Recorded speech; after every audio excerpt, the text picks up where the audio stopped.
Hello, everyone. Welcome to the inaugural episode of the Get Invested podcast. My name is Jordan, and this is my co-host, Matthias.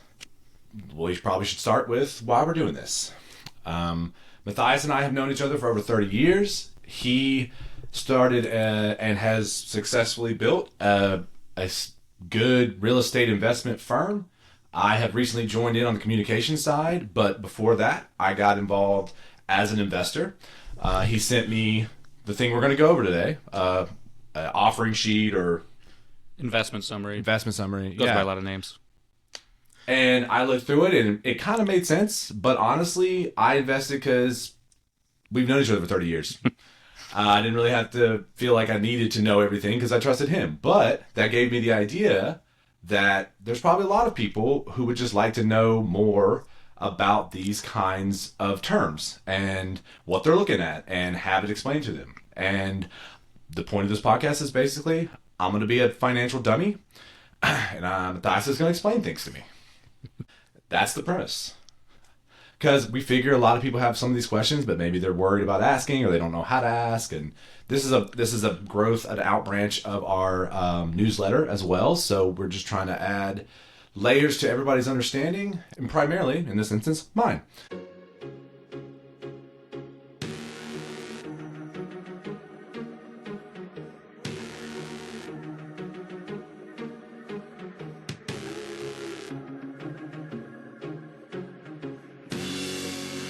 All right, so I'm going to launch us into what we're doing today.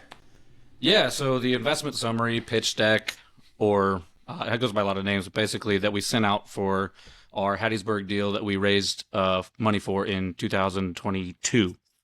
We ended up closing in November, but we figured we'd go over the we're going to go over it again like we did back in the beginning, but he's going to ask all the questions of things that don't make sense to him, and then I'll just kind of launch into stuff as we go.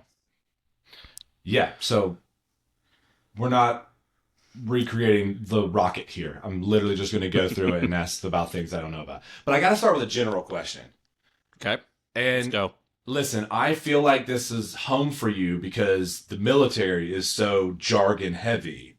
Why on these documents is it just they just spew acronyms at you and they don't even do you the courtesy of like typing it out the first time and then shortening it? They just throw them at you. I feel like I'm at a doctor's office when they're saying the thing in Latin when there's a perfectly fine English way of saying it. And now I have to admit, having been in academia, we definitely do this too with our big words. But a lot of times it's like, oh, I get it now that you've told me all three of the words in the acronym. So why do you think that is? I think it's shorthand, just like any industry. We get carried away and use the things that we know. It's second nature to us, just like anywhere else, really. Do you think maybe capital velocity investments offering sheets going forward may just be able to type them out the first time? That's why you're here. Did I just make more work for myself? It'll be in the show notes as well, below. I'm getting there. Here we go. Cool. All right. This is essentially the opening page. There's a actual cover page, and then there's a disclosure page that says these are what these terms mean, etc. But everyone gets that. You know, we've all signed our life away for a phone contract. We get it. That's the lawyers speak. Yeah, exactly. The legalese, as it were. Yeah. Sure. So we're here. All right. Yep. This is just the first thing.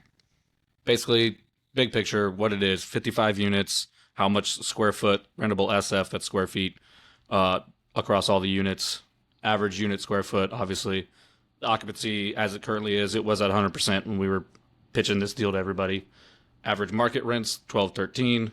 And then... here's the one we really need to talk about. Yeah, because I think everyone... Rent per square foot. It's one of the metrics that you'll use when you... It makes apples to apples, right? So if you go, hey, if this unit's a little bit bigger, what's the rent per square foot versus another unit that might be a little bit smaller? It's a great way to... Because if you just go, hey, they rent for $1,000 each... That's a different price per square foot. Right. So it holds constant 2-bedroom, 1-bedroom, 3-bedroom. Right. Yeah. And so it just so happens that it's literally $1 in this instance. Just happens. $1 a square foot. Or it was at the time. Yeah. Now we're going to come back to average market rent because that is a big part of these deals. Mm-hmm. So we'll come back to that. But I think for the most part, everyone can get this down. Like you bought a house or whatever. You understand Sure. most of that. Yeah. Now, the number, though, for the average rent per square foot, is there something that potential investors should know about that number? Like if it's below this much, No, because above this much? it's very market dependent. So in New York City, the average rent per square foot is significantly higher than $1. I'll tell you that. So it's very you're market saying dependent, that's more expensive to live in New York City than Hattiesburg, Mississippi? as Guys. it turns out. Heard it here first. Okay. All right. So I think we got that. Let's move on. We don't want to belabor the point. All right. Executive summary. The only thing I'm going to get into here, besides, I'm not sure what these maps are really doing for us. They're plots. Shows you what the actual. It's going to look the same way on a survey. So when you have a survey for purchasing a property, it's important to know like what your actual land is, what property you are buying, and that's what that is. It's the investor doesn't really care that much, but it's important to say that, hey, we know what the plot is that we're buying. So we're talking about like the limits of the property. Exactly. Yeah. Okay. So if I go down there, since I'm an investor, and somebody's planted a tree on the wrong side of that yellow line, It's our tree. exactly. Okay. Good to know. I think we can understand the bold of the proven rent stabilization and the word count, but replacement cost. Like I think I understand what that is, but why do we use the term replacement cost? Because replacement cost is typically what it would take to rebuild this, to build this this structure. So if we can buy it for less than what it would cost to build it, that's a discount. Does that make sense? Versus developing, why are we buying an existing property versus building one next door? Building It's because we're one. getting a discount off that. See, I thought the replacement cost was terminology for the cost to bring things from the rent they are to the rent that they are going to Nope. be. Nothing to do with that. It has to do with the building the structure itself. Okay. The reason- See, look, proving Learning the reason already. for this whole thing is going off. So the reason that we're able to buy it at that discount is because it's not operating at market rents like it should be. That's the value that we found. Okay, all right. We're going to come back to that word value in a second. The last thing I wanted to ask about is I don't think this is something necessarily that we would need to know as investors or something that's beyond the wherewithal of Google, but what does Class B mean? Oh, good question, actually. So, Class A is like top of the line luxury apartments. Class B is a step below that. Usually, they have some amenities of nicer apartments. This property truly is probably somewhere between C and B because it does not have. There's no pool, no fitness center. So a B plus would have those amenities. Your Class A is going to have like concierge and all that kind of stuff. And specifically, I focus on C and B class because I try to stay away from the luxury because you can always downsize in an economic downturn or something like that. Tenants can move to a slightly less nice apartment. But if you're already own the slightly less expensive apartments, the demand, even if some of your tenants have to downsize, you're getting those guys from the Class A apartments coming in. So demand typically stays stable even in an economic downturn for B and C properties. Yeah, I mean, you're talking staying like in the middle, like that sweet spot, right? And, Absolutely. yeah. So, yeah, Class A. I mean, having been a renter back in the day, doing the thing, you're looking at apartment complexes or whatever when you're moving to a new place for a job or school or whatever, and you go to a place and they're offering like valet trash, and Yep. it's like built into your rent. It's like, get out of here, man! I can carry my own trash. Some people like it. Well, look, not the people living at our places, because not offered. Okay. All right. Now, just real seriously, you named the whole property or the whole LLC Heritage Cove, Mm-hmm. not Knoll Cutoff. Correct. I mean, I feel like you So missed this offering was 3 separate complexes together. One of them's a triplex. That's no cutoff. Heritage Cove is actually a group of duplexes and 1 triplex in a little neighborhood right around the corner from Don Drive, which is the 34 units. It's the biggest part. Yeah. of the investment. But we lumped it all together to kind of co-brand it, and kind of one, it's more attractive to have a bigger property to sell off when we eventually want to exit this investment, and so the more we can bundle together under the same brand, the better Right. it is for all of them. Because that Knoll cutoff isn't it's around the corner still from the others, but it's in a less nice street. But because it's branded with the rest of our apartments, it's among the nicer ones on the street. Yeah, Basically, and also has much better management, obviously, than the rest of them. 100%. Yeah. Well, I mean, good thing that you guys had the instincts not to bundle it together under the name Knoll Cutoff. I Yeah. guess. Plus, we Although had the Don signs for Drive Heritage isn't Cove bad already. Yeah, Don Drive isn't bad as a name, but Everyone, we've talked about this. You name something, it has to give some implications, some intonations of like something comfy and stuff. Yeah, Sure. absolutely. Okay, let's move on here. All right. This is So- an easy one. So total acquisition cost, that's what the sale price on the contract says. It actually ended up going to 5.43, but beside the point, 2.3 million is what we wanted to raise. We ended up raising just a little bit over 2 million because we didn't need it. 8% is the preferred return. We're gonna get to preferred return. Let's not. yeah, we're gonna Okay. come back to that one for sure. I got a couple things here. Okay. The first one is, why is it called equity raise versus like capital raise versus like fund raise? Like Why the word equity? Same. It's just All those are the interchangeable. Capital Okay. raise, Okay. equity raise. Okay. Because people do debt offerings as well. That's not something I'm in, but it is an actual thing where people raise debt, meaning people loan them money to do stuff, and it's treated like a loan from a bunch of investors. So this one is not that way. It's equity or capital. Okay. Now, like I said, we're gonna come back to the preferred return. I don't know if we really need to focus on the 506B. We can. The only important thing But- there is that it's 506B means it's open to accredited and non-accredited investors, which we can get into that definition a little bit later Get on. into But that later. Yeah. Probably not this episode, but that's something we're gonna come back to. for there will sure. be more. Yeah, absolutely. Hey, that's a teaser. Come back for more. Yeah. Now let's talk about the 70-30. Just so everyone knows, like, how you view it, the fact that it's a pretty standard split, but it's fundamental to that kind of the business model here. So let's get into that 70-30. Yeah, so the 70 is owned by investors, 30 is owned by the management team. And it's also, you can call it the equity split, whatever you want to call it. But basically, after the investors are paid that preferred return, all the extra profit goes 70 to investors, 70 cents on the dollar to the investors, 30 cents on the dollar to the management team. And that's basically what the management team takes to in pay for their putting the deal together, signing all the papers, taking the risk, etc. That's our pay for presenting this to investors. Now, does that include also managing the property while under ownership? Yeah, asset management. Okay. It does. All right. So let's move on here. The investment highlights. This is basically the business plan. Think of this as the business plan. Here's what we have. Here's what we want to do with it, and here's why. That's effectively what it is.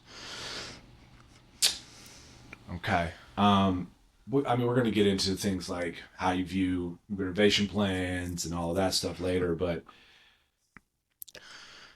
part of the model, why don't you go ahead a little bit, though, and just expand a little bit on the model of what you're looking for when you purchase, because that's essentially at the core here.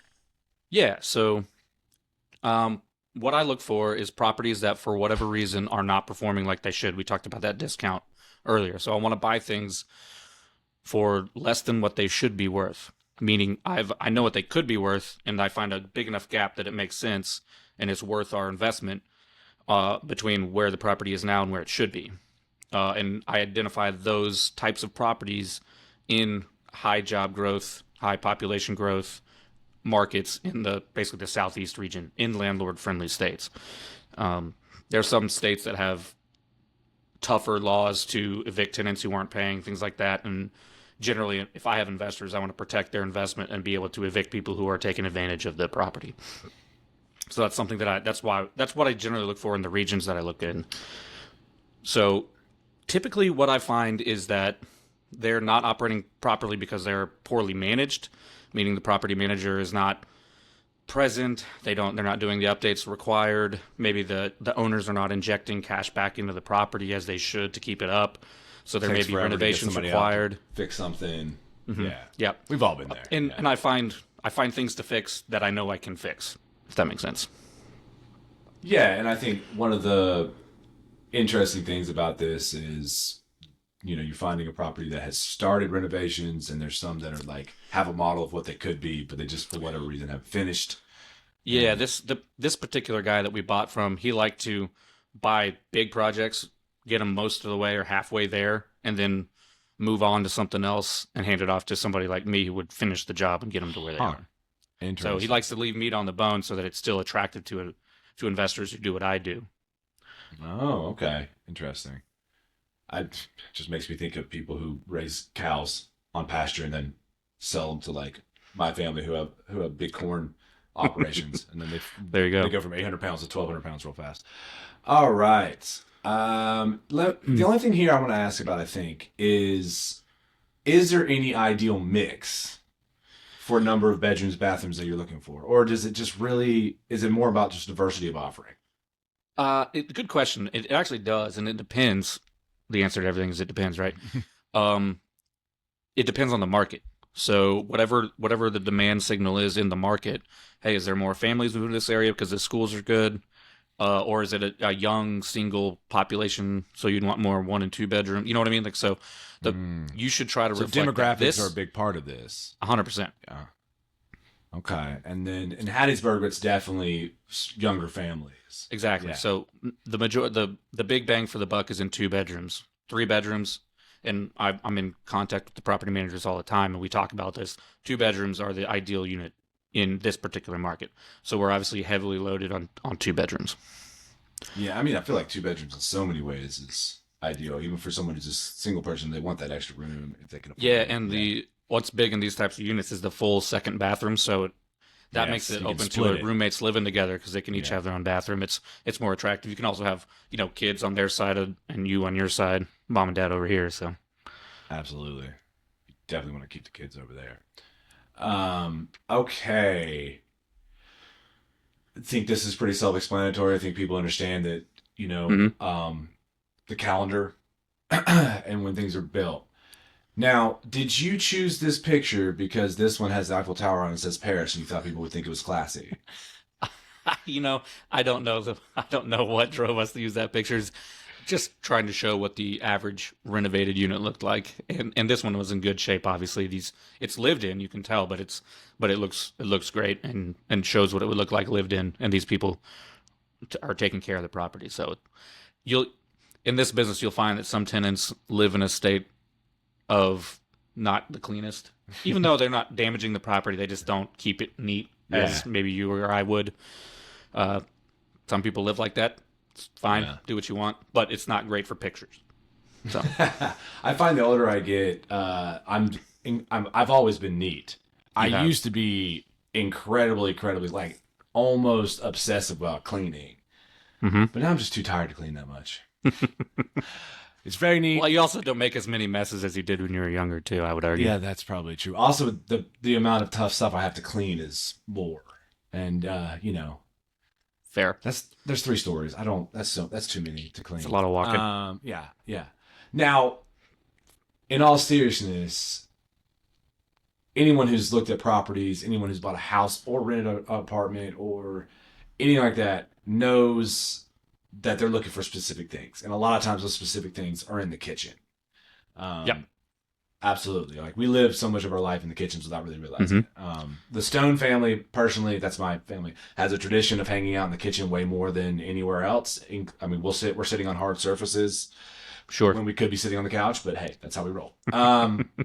So let's talk about what are you looking for in the kitchen?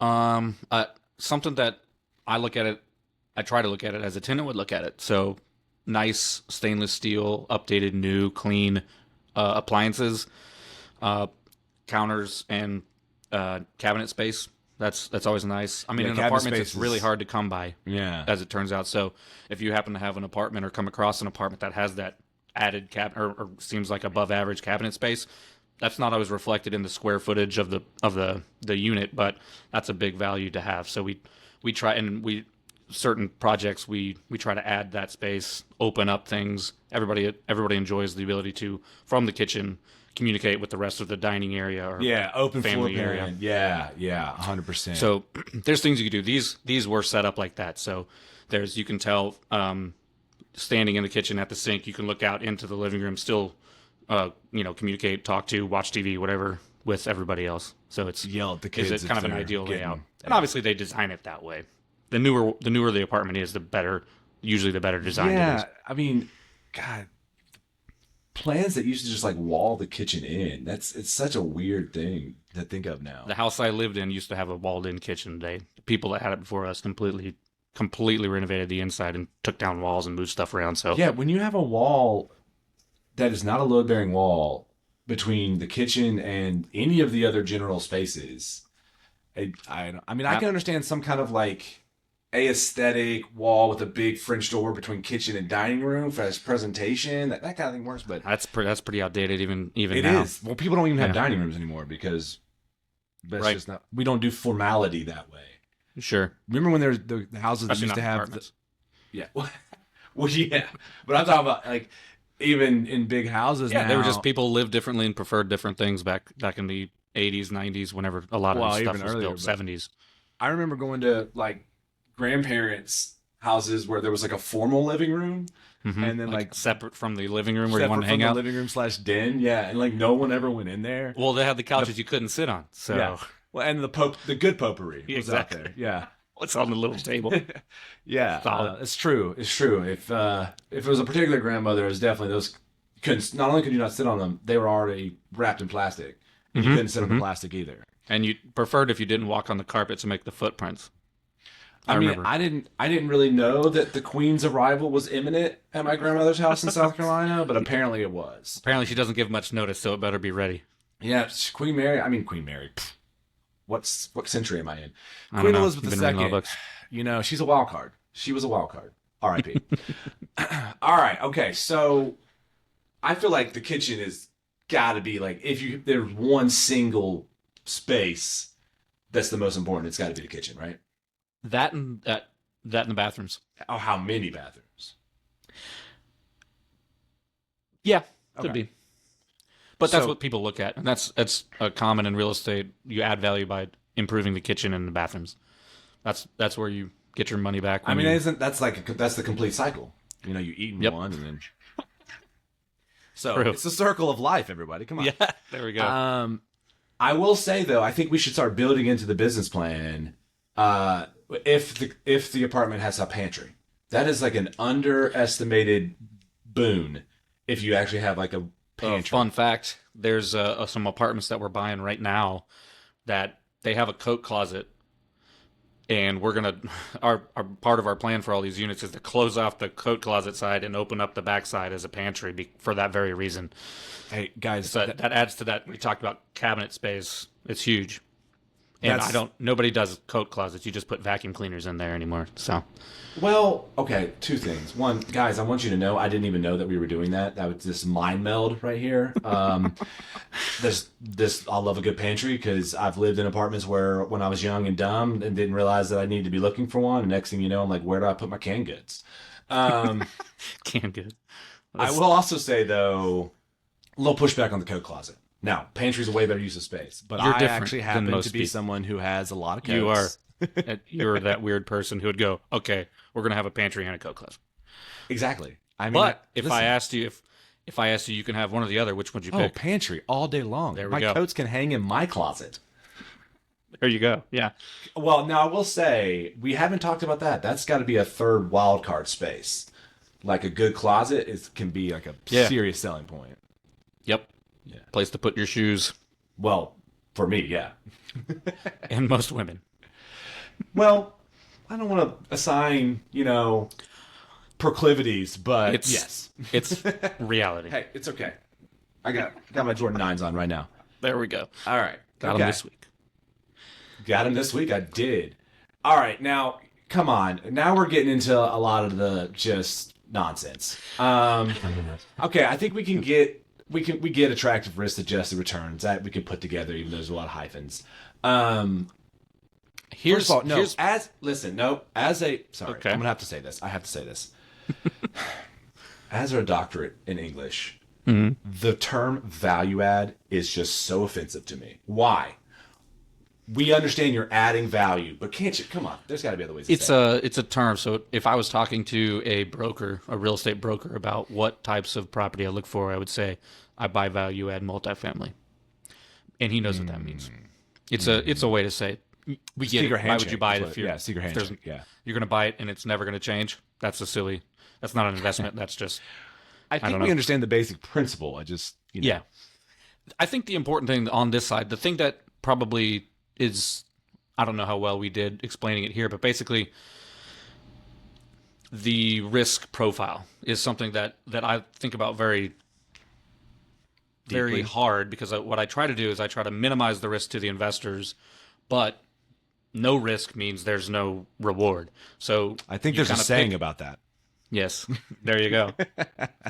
But basically, I try to pick something where I can hedge against the actual risks, or I'm good at avoiding those risks, and those are the ones I'm willing to invest in because I'm hedged against those in order to get the reward to the investors. There's certain risks, like for instance, non-landlord friendly states, that I'm not willing to take on behalf of my investors because that's out of my control. I prefer the risks that I can control in terms of fixing the problems that we talked about earlier.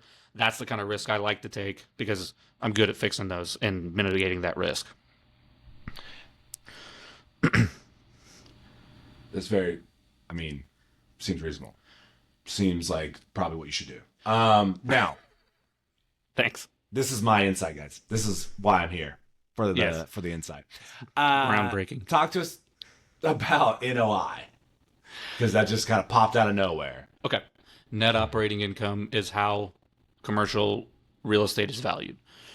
That's the net operating income. So it's the income after all the expenses are backed out. What are you left with? What are the profits per se? So every market has their own price for that NOI.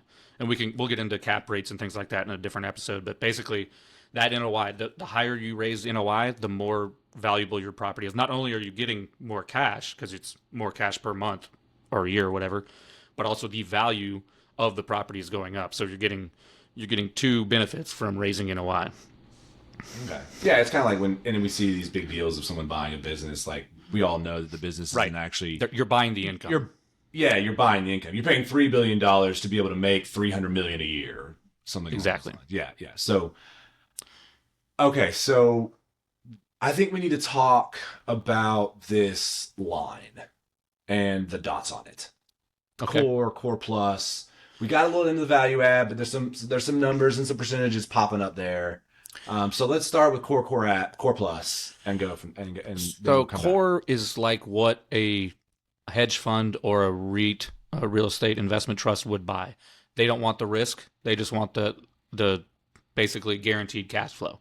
So there's not a lot of high return on that. There's cash flow, but you're not getting a big return. Yeah, they're just looking for someone And to park some cash. literally and- just, yeah. and it's kind of intuitive from there. It's like, hey, the more risk, the more problems that you're fixing as you acquire, the higher the risk, the higher the return. And so I buy things higher up the risk, mitigate them down to the core plus, and sell them to somebody who doesn't want to deal with risks. They just want guaranteed cash flow. Okay, so would you in this graph right here? Obviously, the star is between core plus and value add. Now, does that just happen to be where Heritage Cove was, or is that where you're? Yeah, we tried to. We basically, I mean, obviously, this is not like built to any kind of scale that is measurable. It's just we tried to illustrate that, hey, this is why we bought this specific property. Here's where it lands generally on this risk scale. And again, like I said, it's the risk that I'm mitigating, that I'm accepting, because I know I can take care of it. Now, we don't want to get too much in the weeds with the percentages and the return and stuff, because that's something that we're definitely going to talk about later. But do you want to just briefly talk about the leverage and the return on the value add, like that 16%? What does that mean? What does 75% kind of mean? Because one of the things that we're definitely interested in getting to quickly, maybe next episode, is return on investment versus return of investment, right? And so that's, So leverage in this slide is referring to the amount of the loan that you'll be able to get on the property. So the more leverage on the property, the higher the risk, and it depends on the lender and the type of loan that you're getting. But basically, the leverage, so 75% loan to value. So the values, and this one was $5.5 million roughly. So they gave us on this one, I think we had like 68 was our final loan to value percentage. So that's just a ballpark number that usually when you're underwriting and kind of figuring out what the deal is, you kind of underwrite to some of those big, 70, 75%, 60%, depending on where you are on that scale. okay. So people should understand that, I mean, the higher the leverage, the higher the risk. The higher the risk, and typically the higher the reward. If property, if it pays off, if you can get out of that, not get out of that debt, but if you can pay the debt. But yeah, because normally like high leverage is a good thing, right? Like if you have more leverage, that means you're in a better higher position. returns potential, but you also have higher risk. Yeah, absolutely. Yeah.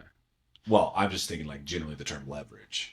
Sorry, I watch a lot of like diplomatic spy things, and they're always talking about how they have leverage. Leverage, yes. Yeah. Over another country. They got the information. Yeah, exactly. Okay. All right. Now we are definitely going to get into next episode is going to dive deep into the other half of this document, which is getting into rate of returns, cash on cash returns, IRR, all these other acronyms. But the numbers. The nitty gritty numbers. But this is more just an overview.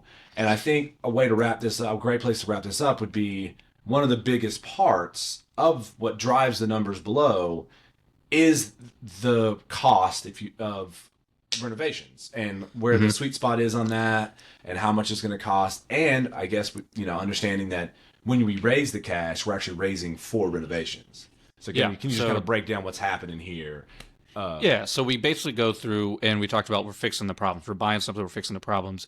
We go through the entire deal and figure out what it's going to take to fix the problem. Some things are more cost-based, some things are more operations-based. So all the cost-based ones, we kind of run through the gambit and run through, hey, we priced this out, we priced that out, all these different things. It goes into the business plan. So basically, how much cash are we going to need to inject into this property to get it up to invest in the property in order to get it to where we want it to be, where it should be, where it could be. So that is what we add to when we're raising funds, we're raising the down payment required for the loan. We're raising, various fees and costs to acquisition. And we're also raising reserves, and we're raising capital expenditure budget, the CapEx budget. So whatever we're going to take to renovate the property or fix it up or whatever it is that we've decided to do to the property. Yeah, I think, it was interesting. Like I said at the beginning, I threw cash at this project because I had it, and he said it was a good idea. And I said, let's roll. I mean, I looked through the document. I mean, come on. I'm not buying an iPhone. But I didn't necessarily need to know all these things, but I know now that I'm part of this business and we're like moving into different deals and stuff, learning that the literal money that is raised we know that we'll be able to pay for renovations. Like that's not debt fueled. That's capital fueled. It could be, but I know, but I love the fact on our deals it's not. It's capital fueled. Like we already have it. We know this is going to happen. It's more of a construction project when you're buying or when you're using the loan to finance the actual work that you're doing. Now, like you said, that doesn't mean that because we're not doing this so you guys just invest with us. I mean, invest with us, but it's more just if you see an investment, you'll know everything that's going on. And so just understand that they definitely can do the renovations through loans, but it's pretty awesome when you know that that's not going to be a snag when there's capital raise. It may be a little higher threshold to get the deal closed, but other than that, you're sitting pretty, as they say. All right. Well, I think that's a great place to wrap up.